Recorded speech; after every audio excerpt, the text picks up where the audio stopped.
About 20% of the people you see in a gym are regulars. They're there day in and day out. The other 80% walked in through a door with crisis written on it. Their heart surgeon said they wouldn't operate unless they lost 40 kilos, or they fainted at the top of the stairs, or they fell over and couldn't get up, or their blood pressure burst a measuring thingy. They will only attend the gym as long as it takes to lose a couple of kilos or drop a few points on the blood pressure scale. The same applies to any system like Weight Watchers. About 20% of the attendees come back every 6 months for another go. They're the primary source of income for the franchise. The other 80% walked in through a door with crisis written on it. Either the spouse said lose it or lose me, or there's a wedding coming up and they're desperate to drop 3 dress sizes in 2 weeks, or they realise 2 litres of ice cream after dinner is on the compulsive side of optional. They will only attend the franchise for as long as it takes to realise it's easier to avoid getting in photos at the wedding than it is to lose the weight or hope that the spouse is not serious. This 80-20 rule shows up everywhere. 20% of wage earners save and invest, while 80% spend every cent every week. 20% of people dive into their task list and smash it to pieces, while 80% dither and procrastinate most of the day away. 20% of parents habitually spend quality time with their kids, and 80% are getting around to it. 20% of newbies in any field give it a red hot go from the start, and 80% delay starting until they've learned everything they could about the subject. 20% of kids feed their new pet every day as promised, and 80% leave it to mum once the novelty's worn off. I could go on, but I'm sure you get the picture. And the main reason you understand that 80-20 dichotomy is you've been on both sides of it. What the 80-20 shows us is the difference between motivation and discipline. Motivation is what we feel when we want to do something. When we're motivated, we're world beaters. But motivation is like the wind. It comes and it goes without explanation.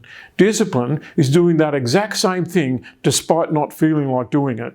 Discipline is making sure we go to the gym 5 days out of every 7, rain, hail or shine. For most people, the word discipline brings up images of being forced to do something they didn't want to do, something for which they had little to no motivation. Just think about making your bed, doing the washing up, getting your homework done, cleaning up your room, memorising Shakespeare, reciting times tables, endless reps at the gym, or reading out loud in front of the class. We want to do those things about as much as we want to kiss a snake. But there's a different way to look at discipline, and that is to understand its connection to our freedom. It's only the discipline of cleaning your teeth in the morning and night that gives you the freedom to smile.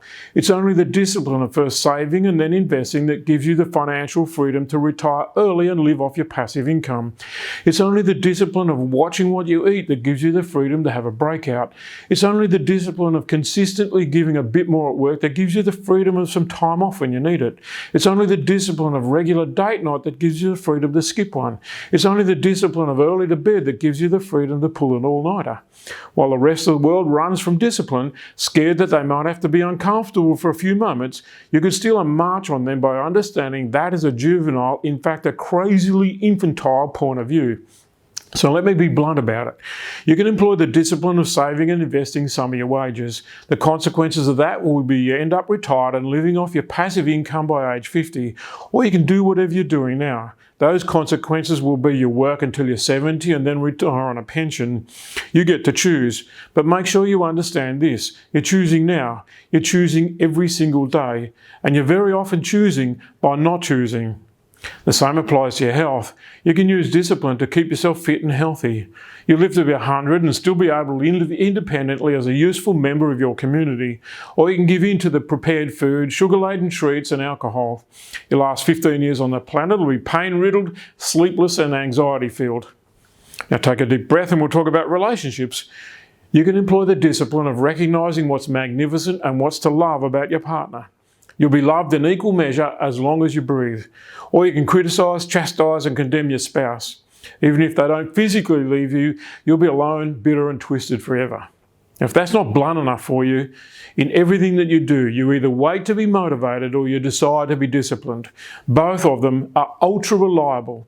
Motivation gets you sweet FA because you're waiting for it to wander down the street, knock on your door and ask if you mind if it comes in for dinner. The brutal reality is you'll spend most of your life sitting on the couch waiting for that knock on the door. Discipline gets you results you'll be proud of. But you won't give a rat's about those results because you'll be much more impressed with the self-respect you've found along the way. You'll like yourself. But I'm getting ahead of the game here. The real question is this: What do you need to be more disciplined with or about? When you've answered that question, get out your diary, because whatever you just committed to isn't happening if it isn't in your calendar. As we say in our trainings, show up, own up, step up.